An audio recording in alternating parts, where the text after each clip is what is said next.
Let us see the second question. So actually இந்த question என்ன கேட்டிருக்காங்கன்னா unbalanced supply voltage given to a three phase delta connected induction motor will cause. First என்ன சொல்லிருக்காங்க, very simple question.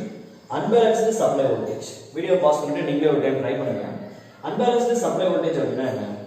Unbalanced supply voltage, and they are talking about three phase delta connected induction motor. Okay. Unbalanced quantity அப்படினா என்ன? What is the difference between balanced quantity and unbalanced quantity? Right? Unbalanced quantity அப்படினா இந்த power சிஸ்டம்ல symmetrical components, unsymmetrical components அப்படிங்கற ஒரு topic நம்ம தனியா நடத்திருக்கோம். அது fault analysis, right? அத பத்தி நீங்க கிளியரா அப்சர்வ் பண்ணுங்க. See, unbalanced components வந்து நம்ம ரெண்டா பிரேக் பண்ணலாம். One is called balanced components, right? And another one is called co-phasal components. Clear? Now what is the difference between balanced and co-phasal components, right? If a network is unbalanced, it can be broken into two. One is balanced, another one is co-balanced. The balanced la vandu rendu network varlam.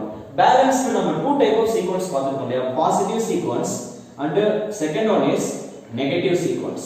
ரெண்டுமே எதுல வரும் அப்படினா under balanced components. We all know, right? The difference between positive and negative sequence is what? Direction. இங்க current வந்து லெஃப்ட்ல இருந்து ரைட்டுக்கு போகுதுனா இதுல கரண்ட் வரும் ரைட் டு லெஃப்ட். இது வித் சோர்ஸ், இது வித்அவுட் சோர்ஸ். மத்தபடியே ஃபேஸ் ஷிஃப்டிங், பேலன்சிங் எல்லாமே வந்து ஒரே மாதிரி தான் இருக்கும். Next co-phasal. Co-phasal அப்படினா since all phases, phase A, phase B, phase C all are lies in phase. Clear? That is called co-phasal quantity, or we can say எல்லாரும் ஒரே phase இருந்தா that is called zero sequence components or third harmonic components. We saw third harmonic, effect of third harmonic components equal to the effect of zero sequence components. Third harmonic and zero sequence always equal. That things we saw. Okay, fine. இதுக்கும் நம்ம क्वेश्चनக்கும் என்ன சம்பந்தம்? நம்ம क्वेश्चनல என்ன கேட்டிருக்காங்க, when the moment we are applying unbalanced supply voltage, now I can say ஒரு unbalanced supply voltage நம்ம apply பண்றோம் அப்படினா it can be broken into two quantities. ஒன்னு balanced quantity பிரேக் பண்ணலாம், இன்னொரு co-phasal quantity பிரேக் பண்ணலாம். அப்படி பிரேக் பண்ணதுக்கு அப்புறம் அப்ப நம்ம சிஸ்டம் குள்ள அப்சர்வ் பண்ணோம் அப்படினா பாசிட்டிவ் சீக்வென்ஸ் காம்போனன்ட்ஸ் எக்ஸிஸ்ட் ஆகும். அது நார்மல், நம்ம சிஸ்டம் நார்மல் மோட்ல ஆபரேட் ஆகிட்டு இருக்கும். அது கூட நெகட்டிவ் சீக்வென்ஸும் எக்ஸிஸ்ட் ஆயிருக்கு, அப்ப ஜீரோ சீக்வென்ஸும் எக்ஸிஸ்ட் ஆயிருக்கு. இதுல யார் எல்லாம் வருவாங்க, கண்டிப்பா பாசிட்டிவ் வரும், நெகட்டிவ் வரும். you cannot avoid it. இது எந்த சிஸ்டம் ஆனாலும் சரி, சிஸ்டம் அன்பேலன்ஸ்டா இருந்தா கண்டிப்பா என்ன ஆகும், negative sequence components will be there, right? Unbalanced சிஸ்டம்ல ஃபால்ட் இருந்தது அப்படினா கண்டிப்பா நெகட்டிவ் சீக்வென்ஸ் எக்ஸிஸ்ட் ஆகும். பட் ஓகே, கன்க்ளூஷன் இஸ் ஒரு அன்பேலன்ஸ்ட் சப்ளை அப்ளை பண்ணும்போது நெகட்டிவ் சீக்வென்ஸ் காம்போனன்ட்ஸ் கண்டிப்பா பிரசன்ட் ஆகும், அதை அவாய்ட் பண்ணவே முடியாது when your system is unbalanced.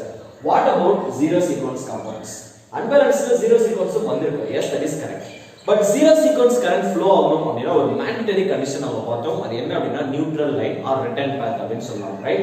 அதாவது neutral line or return path ஒரு சிஸ்டம்ல இல்ல அப்படினா in such a case zero sequence components cannot flow, right? அப்ப zero sequence current flow ஆகணும் அப்படினா we must provide a return path or neutral path, right?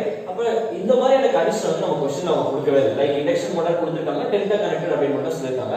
Delta connected சிஸ்டம்ல நம்ம என்ன பார்த்தோம், phase குள்ள என்ன ஆகும், zero sequence components will exist, அதாவது third harmonic components வந்து ரன் ஆகும், வெளியில வந்து லைன்ல வந்து இருக்காது. அத நம்ம ஏற்கனவே பார்த்திருக்கோம். அதே மாதிரி ஒரு ஸ்டார் கனெக்டட் நெட்வொர்க்னா வித்அவுட் லைன் நியூட்ரல் இல்ல அப்படினா, ஸ்டார்ல நியூட்ரல் இல்ல அப்படினா zero sequence won't be present. Neutral வந்தா தான் என்ன ஆகும், zero sequence present ஆகும், ரைட்? அப்ப நம்ம zero sequence செக் பண்றதுக்காக we have to go with what, star கனெக்டடா இல்ல டெல்டா கனெக்டடா, delta connected with return path ஏதோ கொடுத்திருக்காங்களா, டெல்டால நம்ம ரிட்டர்ன் பாத் கொடுக்க முடியாது. So anyway zero sequence current won't be absent, I can directly say. அதே மாதிரி இதுக்கு ரோட்டார் சைடுல வந்து ஸ்டார் கனெக்ஷன்ல இருக்கா இல்ல வித் நியூட்ரல் வித்அவுட் நியூட்ரல் எதுவுமே பேசல. சோ தி கன்க்ளூஷன் இஸ் கண்டிப்பா 90 sequence components exist ஆகும். ஆனா இந்த zero sequence component may or may not be present. It depends on the type of neutral. அது நியூட்ரல் கொடுத்திருக்காங்களா இல்லையா ரோட்டார் சைடுல, ரைட்? அதையும் பேசல. சோ அது வந்து கண்டிப்பா இது இருக்கும் அப்படின்றதுக்கான கேரண்டி நம்மளால கொடுக்க முடியாது, ரைட்? அதே மாதிரி டெல்டாவுல லைன்ல வந்து கண்டிப்பா zero sequence components exist ஆகாது, that will be zero. That things also be so, right? So read the option. Zero sequence current exist ஆகுமா, it may or may not be, I cannot give surety, right? In delta கண்டிப்பா இருக்காது, I can give இது நம்ம negate பண்ணிடலாம். Less heating of the rotor, unbalanced systemல rotor is getting heated more and more due to positive negative sequence components, right? Return path இருக்கும். Next negative sequence components, yes, கண்டிப்பா present ஆகும் unbalancedல, all of this கிடையாது. So the correct answer is option C, right?